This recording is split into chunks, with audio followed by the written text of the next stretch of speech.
আসসালামু আলাইকুম ওয়া রাহমাতুল্লাহি ওয়া বারাকাতুহু। সম্মানিত দর্শক, আশা করি আপনারা যে যেখানে আছেন ভালো আছেন। অন্তরের অন্তঃস্থল থেকে আপনাদের জন্য দোয়া করছি। এর কারণ হলো বাংলাদেশে এখন আমরা যারা সাধারণ জনগণ রয়েছি, তাদের বেঁচে থাকার একমাত্র অবলম্বন হলো আশা। অর্থাৎ দুনিয়াতে যদি আপনি বেঁচে থাকতে চান, আপনার হৃদয়ে ভরা আশা থাকতে হবে। আপনি যদি হতাশ হয়ে পড়েন, তাহলে আপনি ১ সেকেন্ডও এই সমাজে টিকতে পারবেন না। তো আল্লাহ রাব্বুল আলামিন যেন আপনাদের হৃদয়ে সবার হৃদয়ে আশার সঞ্চার করে দেন, এই দোয়া করছি। আর দ্বিতীয় যে বিষয়টি আপনাদের জন্য দরকার সেটি হলো মহান আল্লাহর প্রতি অপার যে ভরসা, ধৈর্য এবং যত আকুতি, যত মিনতি একমাত্র আল্লাহ রাব্বুল আলামিনের নিকটই পেশ করতে হবে। একটি রাষ্ট্র, একটি দেশ যেভাবে চলে দৃশ্যমান, সেটা ইসলামী হুকুমত বলেন, খ্রিস্টান বলেন বা ওয়েস্টার্ন কান্ট্রি বলেন। রাষ্ট্রের যে অঙ্গ প্রতিষ্ঠানগুলো থাকে, অর্গানগুলো থাকে, সেগুলোর প্রতি যে ধরনের ভরসা থাকে মানুষের, সেই ভরসাটা আমরা এখন পাচ্ছি না। মারামারি, হানাহানি, চুরি, ডাকাতি, রাহাজানি সীমাহীনভাবে বেড়ে চলেছে। গাজীপুরে যে ঘটনা ঘটলো বা আজকে যে ঘটনাগুলো ঘটছে, তার আগে নারায়ণগঞ্জে যে ঘটনা ঘটলো, সারা বাংলাদেশে যে ঘটনাগুলো ঘটে চলেছে, এগুলোকে আপনি অরাজকতা যদি বলেন, খুব ছোট করে বলা হবে। এগুলোকে যদি মাছরাঙায় বলেন, অর্থাৎ বড় মাছগুলো ছোট মাছকে খেয়ে ফেলে, এটা যদি বলেন না, তাও বলা যাবে না। এটা হলো এরকম যে আমি আপনার সঙ্গে পারি না, বুদ্ধিতে পারি না, শক্তিতে পারি না। তখন আপনার পোষা প্রাণী গরু ছাগলের সঙ্গে যদি আমি জিদ দেখাই, রাগারাগি করি, মারধর করি, আপনি সামনে দাঁড়িয়ে আছেন, আপনার সঙ্গে আমি পারলাম না, আপনার ছাগলকে ধরে গালের উপর দুটো ঠাস করে চড় বসিয়ে দিলাম, বা রাতের আধারে আপনার দুটো গরু নিয়ে জবাই করে ইচ্ছা মতো জিয়াফত খেলাম। তো এইরকম যে একটা মানুষ যখন মানুষের সাথে না পারে, দ্বিতীয় স্তরে সে করে কি, পশুর সঙ্গে, তার সহায় সম্পত্তির সঙ্গে, দুর্বলের সঙ্গে সে লড়াই সংগ্রাম করে। আর মানুষ যখন একেবারে সর্বনিম্ন পর্যায়ে পৌঁছে যায়, তখন মানুষ করে কি, মাটির সঙ্গে লড়াই করে, ইট পাথরের সঙ্গে লড়াই করে, তারপর যাকে বলা হয় প্রাণহীন বস্তুর সঙ্গে লড়াই করে। এবং এখন আমাদের সমাজের একটা অংশ, এই যে যারা বাড়িঘর ভাঙছেন, তারপরে ইট বালু সিমেন্টের সঙ্গে মারামারি করছেন, তাদের মন এবং মস্তিষ্ক কোন পর্যায়ে চলে গিয়েছে, এটা হয়তো আগামী দিনে যারা সমাজের বিশ্লেষক তারাই বলতে পারবেন। এখানে একটা বিষয় হলো যে সমাজের এই অরাজকতা অবশেষে আমাদের যে সরকার বাহাদুর, তো সেই সরকার বাহাদুরের নজরে এসেছে এবং তারা এই অরাজকতা বন্ধ করার জন্য তারা একটি যৌথ বাহিনীর অভিযান পরিচালনা করবেন। যৌথ বাহিনী মানে সেনাবাহিনী, পুলিশ, র্যাব, বিডিআর বা বিজিবি, তারপর অন্যান্য যারা আছে যত বাহিনী, আনসার, চৌকিদার থেকে শুরু করে সবাই। তো এই যে যৌথ বাহিনী যৌথ অপারেশন পরিচালনা করবে, নাম দিয়েছে অপারেশন ডেভিল হান্ট। তো এখন অপারেশন ডেভিল হান্ট, এই তিনটি শব্দ নিদারুণ, এরকম যারা এই শব্দটা আবিষ্কার করেছেন, প্রথমত তাদেরকে ধন্যবাদ। এখানে শয়তান যাদেরকে ধরা হবে, তারা আর মানুষের পর্যায়ে নেই, ইবলিসের পর্যায়ে চলে গেছে। এবং সরকারের পক্ষ থেকে বলা হচ্ছে যে এরা এই ইবলিসদেরকে হান্ট করতে হবে। এখানে হান্ট বলতে, শিকার বলতে যেটি বোঝায়, জীবন্ত ধরা, জীবন্ত যদি ধরা না যায় তাদেরকে আহত করা, গুলি করা, আর যদি সেটা না হয় তাদেরকে মেরে ফেলা। অর্থাৎ আপনি যখন শিকার করতে যান, সেটা বাঘ শিকার করতে যান, হরিণ শিকার করতে যান, ইঁদুর বা বিড়াল যাই শিকার করতে যান, সেখানে আপনার অবাধ স্বাধীনতা থাকে যা কিছু তাই করার। তো সেইভাবে অবাধ স্বাধীনতা নিয়ে যৌথ বাহিনী আজ রাত থেকে মাঠে নামবে, অপারেশন ডেভিল হান্ট। তো এটা হলো অপারেশন, শিকারের কথা। ডেভিল শয়তান। এখন আপনি শয়তান আখ্যা দিয়েছেন, শয়তান আখ্যা দিয়েছেন। শয়তান তো বস্তুগত বিষয় নয়, দৃশ্যমান কোনো বিষয় নয়। ডেভিল কোনো বস্তুগত বিষয় নয়, অবস্তুগত বিষয়। ডেভিল একটা চিন্তা, ডেভিল বা শয়তান একটা অশরীরী আত্মা। আরো যদি স্পষ্ট করে বলেন, এটা জিন, এরা জিন সম্প্রদায়ভুক্ত, আল্লাহর অবাধ্য হয়ে যাওয়া সম্প্রদায়। সেই সম্প্রদায়ের নেতা ইবলিস। তো সেই ইবলিসকে সাধারণত ডেভিল বলা হয়। তা আপনি যদি শয়তান ধরতে যান, আর যদি শয়তানের দেহ না থাকে, শয়তানের অস্তিত্ব না থাকে, শ্বাস প্রশ্বাস না থাকে, তাহলে আপনি শয়তান ধরবেন কিভাবে? তো কথাটা যত সুন্দর শোনা যায়, আসলে বাস্তবে গিয়ে যদি এভাবে ফেল করার পর যদি বলা হয় যে আমরা তো আসলে শয়তান ধরার চেষ্টা করেছি, সারা বাংলাদেশে অনেক চেষ্টা করেছি, কিন্তু একটা ইবলিসকেও আমরা খুঁজে পেলাম না। এর কারণে ইবলিসের তো কোনো শরীর নেই। শরীর না থাকলে আমরা গুলি করবো কোথায়? শরীর না থাকলে আমরা গ্রেপ্তার করবো কিভাবে? আর শরীর যদি না থাকে, আমরা তাদের হ্যান্ডকাপ পরাবো কিভাবে? তো এইভাবে অপারেশন ডেভিল হান্ট নিয়ে যদি ব্যর্থতা আসে, তাহলে নানা রকম ঠাট্টা মশকরা এরকম হবে। 2 নম্বর হলো যে কারা, হু আর দ্য এভিল। অনেক সময় আমরা মানুষকে শয়তানের সঙ্গে তুলনা করি, যদিও এটা খুবই খারাপ একটি সিস্টেম বা উদাহরণের। কারণ হলো, মানুষের যে বদমাইশি, এটা শয়তান এই বদমাইশি জানে না। এবং আমরা এই সমাজে বসে এরকম অনেক কিছু করি যেগুলো দেখে ইবলিস অবাক হয়ে যায় এবং একা একা চিন্তা করে, গালে হাত দিয়ে মাঝে মধ্যে আত্মহত্যা করতে চায় যে এটা কেন হচ্ছে। এই মানুষ এই শয়তানি শিখল থেকে, হে আল্লাহ তুমি আমাকে উঠিয়ে নাও, কিয়ামত দিয়ে দাও, আমার আর সহ্য হচ্ছে না। এই দুনিয়াতে মানুষ এইরকম শয়তানি করছে, যেই শয়তানি তুমি আমি জানিও না। বোঝার চেষ্টা করুন, শয়তান কিন্তু আপনার মনে ওয়াসা দেওয়ার জন্য সে রোবট। শয়তান এবং ফেরেশতা বেসিক্যালি আল্লাহ রাব্বুল আলামিনের তৈরি করা রোবট। সে স্বতন্ত্রভাবে কোনো কিছু করতে পারে না, তার কোনো আর্টিফিশিয়াল ইন্টেলিজেন্সও নেই। যতটুকু জ্ঞান, যতটুকু বুদ্ধি আল্লাহ রাব্বুল আলামিন তাদেরকে দিয়েছেন, জিন এবং ফেরেশতাকে, ওর বাইরে কিয়ামত পর্যন্ত তারা আর যেতে পারবে না। ফলে এই যুগে মানুষ যে সকল কুবুদ্ধি আবিষ্কার করেছে, মন্দ জিনিস আবিষ্কার করেছে, এই যে ব্যাংক লুট করা, তারপরে শেষে শেয়ার মার্কেট লুট করা, এই জিনিসগুলো শয়তান জানে না। তো শয়তান জানে না, এজন্য হয় কি, যে মানুষের যে বদমাইশি, মানুষের যে অপকর্ম, এগুলোকে অনেক সময় শয়তানের সাথে তুলনা করে, মানে শয়তানকে অপমান করা হয় এবং শয়তানকে আরো যাকে বলা হয় তার প্রতি অবিচার করা হয়, মানুষ তার চেয়ে খারাপ কাজ করে। তো এখন সেই ধরনের খারাপ মানুষকে ধরার জন্য আমাদের যারা যৌথ বাহিনী, তারা মাঠে নামার ঘোষণা দিয়েছেন।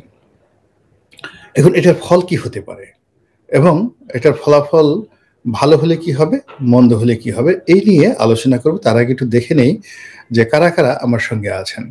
সম্মানিত দর্শক, আমরা প্রায় 8 মিনিট কথা বলেছি। এখানে 3140 জন ভাই বোনেরা আমাদের সঙ্গে আছেন। আর আপনি কি চাচ্ছেন আওয়ামী লীগ এসে আরো জনগণ মারুক? ভাইরা, আমি অবশ্যই চাচ্ছি না আওয়ামী লীগ এসে আরো জনগণ মারুক। আমি আওয়ামী লীগ দ্বারা ক্ষতিগ্রস্ত আবু কাউসার, কিন্তু আমি চাচ্ছি যে আমি বেঁচে থাকি, আওয়ামী লীগের যারা নিরপরাধ লোক আছে তাদের প্রতি অত্যাচার না হোক, এইগুলো একটা। কিন্তু সবাই রনি আরেকজনে যেটা বলেছেন, বড় ভাই আপনার দলের হাল, অনেক অনেক কথা বলছেন। আমি শুধুমাত্র যেগুলো দেখছি যে কোনো চম্বুক, সেগুলো 25শে মার্চের সার্চ লাইটের মতো হবে ভাই, একজনে বলছেন 1971 সালের 25শে মার্চের সার্চ লাইটের মতো হবে। স্যার, শিরোনামটা ফ্যাকাশে হয়েছে। তারপরে হলো আপনি কি চাচ্ছেন, তারপরে ভাই এটা হচ্ছে স্বাধীনতার হাল। আচ্ছা বাজি, আসল কথা বলেন। আচ্ছা শাহ আলম, আসল কথা বলবো, সাহস করে সত্য উঠিয়ে ধরেন, না হয় ইতিহাস ক্ষমা করবে না। ভাইরে, আমি এই যে যতটুকু মানুষ এই ক্ষুদ্র শহরে এক খুশি একা একা বসে বসে এই যতটুকু ইতিহাস চর্চা করছি, দোয়া করবেন। আমি চেষ্টা করছি ভাই, সবকিছু করছি। তারপরে একজন বলছেন, দেলোয়ার ভূঁইয়া, রনি ভাই আমি আপনাকে চিনি 2009 সাল থেকে, কিন্তু এখনো আপনাকে বুঝতে পারলাম না আপনি কোন মতবাদের লোক, আপনি খারাপ না ভালো, হয়তো আমার জ্ঞানের সীমাবদ্ধ। দেলোয়ার হোসেন ভাই, দেলোয়ার ভূঁইয়া, আপনি 2009 সাল থেকে আমাকে চিনেন, কিভাবে চিনেন? আপনি তো কাছাকাছি এসে আমাকে কখনো চিনেননি। আমি আসলে কোনো দলের সেবাদাস নই। আগে যখন আওয়ামী লীগ করতাম, আওয়ামী লীগের সেবাদাস নই, এখন বিএনপি করি, বিএনপির সেবাদাস নই। ভালো যেটা, ভালোকে ভালো বলি, মন্দকে মন্দ বলি, এবং সবসময় জনগণের পক্ষে, ন্যায়ের পক্ষে। এবং এই কাজ করতে গিয়ে এমপি হওয়ার দরকার নাই, মন্ত্রী হওয়ার দরকার নাই, স্বার্থ দরকার নাই, ব্যবসা বাণিজ্য কোনো কিছু করার দরকার নাই। সত্য কথা বলে যেতে চাই, এই যে আল্লাহ রাব্বুল আলামিন দুটো ঠোঁট দিয়েছেন, জিহ্বা দিয়েছেন, আমি এটা শুকরিয়া আদায় করতে চাই। আর সুন্দর একজন মানুষ হিসেবে আল্লাহ রাব্বুল আলামিন দুনিয়াতে পাঠিয়েছেন, একজন মানুষ হিসেবে মরতে চাই, অমানুষ হিসেবে মরতে চাই না। আমরা ডেভিল হান্ট মানি না, এটি ডেভিড হান্ট এরিনের কাছে। তারপরে বাড়িতে হামলা করতে গেছে টুকাই গুলা প্রতিবাদ করে তারা উল্টো অপরাধী হয়ে গেল। তারপরে জয় বাংলা, তোমার জয় মা কোথায়, তোমাদের জয় মা কোথায়, আচ্ছা গেল। এটা খুব ভালো একজন কথা বলে মোহাম্মদ মিজান। তারপরে আমি সবাইকে আহ্বান জানাচ্ছি, যারা ভিন্ন মত পোষণ করেন তারা মন্তব্য করেন, তাহলে আমার জন্য কথা বলতে সুবিধা হয়। এখানে যারা আছে নিজের ঢোল বাজানো বন্ধ করেন, আমরা আপনার অতীত জানি। ৭১ এবং আমরা, আপনি আমার অতীত কিছুই জানেন না। ৭১ এবং আমরা, অতীত যদি জানেন তাহলে এই কথা বলতেন না। আপনি যদি অতীত জানতে চান, আমার অফিসে একদিন আসেন, আমার আশেপাশের যারা লোকজন আছে তাদেরকে জিজ্ঞাসা করেন, আমার পরিবার, গ্রাম, আমার লেখাপড়া। আপনি আমার সম্পর্কে কিছুই জানেন না, না জেনে যে কথাগুলো বলছেন সেগুলো আপনি আপনার নিজের প্রতি জুলুম করছেন, ভীষণ রকম জুলুম করছেন। আমি এই শহরে এই যে অফিসে বসে অফিস করছি, যেটা দেখেন এটা 1997 সন থেকে এটা আমার নিজের অফিস। 1997, আপনার বয়স কত? আমি ব্যবসা করি 91 সন থেকে, 1991 থেকে ব্যবসা করি। আমি চাকরি করি 1986 সন থেকে, 1986 থেকে, প্রায় 41 বছর হয়ে গেল। আপনি আমার কি জানেন বলেন? এই চাকরি, লেখাপড়া, যে বিশাল জীবনে দেশে দেশের বাইরে আমি কত মানুষের সাথে কাজ করেছি, আপনি তাদের কয়জনকে চিনেন বলেন? এই যে ৭১ এবং আমরা নিজেরা। তো যাই হোক, সমন্বয়কদের বিরুদ্ধে আর যারা আছে ধানমন্ডি শহরে সারা দেশ ব্যাপী বাড়িঘর হামলা অগ্নিসংযোগ করলো ছাত্র জনতা, আমরা গাজীপুরের ছাত্র জনতা। যাক, এইভাবে আরো অনেক মন্তব্য। এখন আসল প্রসঙ্গে আসে। আপনাদের মনে আছে যে এই ধরনের যে অপারেশনগুলো হয়, যৌথ বাহিনীর যে অপারেশনগুলো হয়, এগুলো শেষ পর্যন্ত কোনো কেন্দ্রীয় কমান্ড থাকে না। অর্থাৎ এই যে যৌথ বাহিনী মাঠে নেমে গিয়েছে, ধরুন উপজেলা পর্যায়ে একজন মেজর দায়িত্বে থাকবেন, জেলা পর্যায়ে হয়তো একজন লেফটেন্যান্ট কর্নেল থাকবেন, এরপরে একজন ব্রিগেড কমান্ডার সেই বিভাগ নিয়ন্ত্রণ করবেন। এইভাবে সাধারণত হয়, এবং সেই ব্রিগেড কমান্ডারকে আবার GOC, general officer commanding, major জেনারেলের অধীনে তারা নিয়ন্ত্রণ করবেন। তো এই নিয়ন্ত্রণটি সাধারণত কাগজে কলমে হয়, কিন্তু যখন অপারেশন চলে তখন এই জিনিসগুলো হয় না। আমাদের দেশে বেশ কয়েকটি অপারেশন হয়েছে, যেমন অপারেশন সার্চ লাইট 1971 সনের মার্চ মাসের 25 তারিখে, যে নির্মমতার কারণে বাংলাদেশে মুক্তিযুদ্ধ অনিবার্য হয়ে পড়েছিল। এবং পাকিস্তান সেনাবাহিনী যদি সেই রাতে সেই নির্মমতা না দেখাতো, তাহলে এই যে 26শে মার্চের মতো ঘটনা হয়তো আরো পরে ঘটতো। এই গেল এক।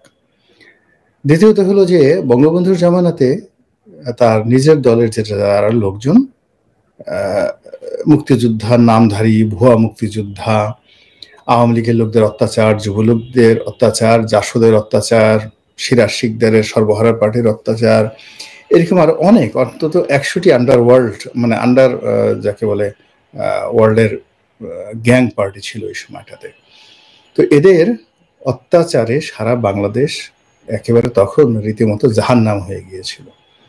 তো এইগুলো দমন করার জন্য তখন রক্ষী বাহিনীকে নামানো হয়েছিল। অপারেশন কোনো নাম না দিয়ে রক্ষী বাহিনীকে নামানো হয়েছিল। তো সেই রক্ষী বাহিনীর যে অত্যাচার, 99% অত্যাচার হয়েছিল কিন্তু আওয়ামী লীগের উপর, যুবলীগের উপর, এবং আওয়ামী লীগের জেলা পর্যায়ের বড় বড় নেতা, সেই প্রেসিডেন্ট, সেক্রেটারি, তাদেরকে ধরে রক্ষী বাহিনীর যারা লোকজন বেদম প্রহার করেছিল, মানে অস্বাভাবিক প্রহার মেরে ফেলেছিল অসংখ্য, এবং আওয়ামী লীগের বলতে গেলে কোমর ভেঙে দিয়েছে সেই রক্ষী বাহিনীর অত্যাচার। জাসদ বা অন্যান্য যারা প্রতিপক্ষ আছে তারা ঠিকই গা ঢাকা দিয়েছিল, কিন্তু আওয়ামী লীগের যে সকল লোক চাঁদাবাজি করতো, মদ খেত, অন্যান্য মন্দ কাজ করতো, টিন চুরি করতো, কম্বল চুরি করতো, তাদেরকে এই সেনাবাহিনী ধরলো। এবং এটা কোনো অবস্থাতেই বঙ্গবন্ধু যেমন নিয়ন্ত্রণ করতে পারেননি, সেনাবাহিনীর কেন্দ্র কমান্ড দ্বারা নিয়ন্ত্রণ করা যায়নি। এর কারণ হলো প্রতিটি এলাকাতে গিয়ে যখন জনগণের মুখে সেনা কর্মকর্তারা নির্যাতনের কাহিনী তারা শুনতো, তখন আর তারা তাদের যে যাকে বলে স্বাভাবিক ক্রোধ, এটাকে দলীয় দলদাসের মতো তারা নিজেকে নিয়ন্ত্রণ করতে পারত না। তো একই অবস্থা হয়েছিল কিন্তু অপারেশন ক্লিন হার্ট, যেটি বেগম খালেদা জিয়া ১৯৯১ সনে ক্ষমতা আসার পরে এটি করেছিলেন। তখনও অল অন এ সাডেন ঠিক এখনকার মতোই একটি অবস্থা হয়েছিল। সারা বাংলাদেশে বিএনপি নেতাকর্মীদের যে জুলুম, অত্যাচার, বিভিন্ন রকম সন্ত্রাসী বাহিনী, যেমন ধরুন পিচ্চি হান্নান, তারপরে শেষে ডেভিড, পিচ্চি হান্নান, ডেভিড, মুরগি মিলন থেকে শুরু করে আরো অনেক কিছু, মানে একটা বিরাট একটা সন্ত্রাসী বাহিনী, এবং তাদের বিরুদ্ধে যখন সেনাবাহিনী অপারেশন নামলো, অপারেশন ক্লিন হার্ট করে বিএনপি সুফল পেয়েছিল, দলীয় সরকার ক্ষমতায় থেকেছিল, কিন্তু বিএনপির যে আন্ডারওয়ার্ল্ডে একটা গুরুত্ব ছিল, তারপর শেষে রাজপথে একটা গুরুত্ব ছিল, কারণ এইগুলো গুন্ডামি বদমাশি করলেও বিএনপি রাজনীতিটিকে রাজপথে তারা টিকে রেখেছিল অস্ত্রের ঝনঝনানি দ্বারা। এটার একেবারে পুরোপুরি কোমর ভেঙে দেওয়া হয়। এরপর যৌথ বাহিনী আবার অপারেশন পরিচালনা করে, ওটার কোনো নাম হয়নি 111-এর সময়। তো 111-এর সময় মূলত তখনও যৌথ বাহিনীটা চালিয়েছিল দুর্নীতি দমন কমিশন, সেনাবাহিনী, আয়কর বিভাগ মানে জাতীয় রাজস্ব বোর্ড, এরা সবাই মিলে একটা অপারেশন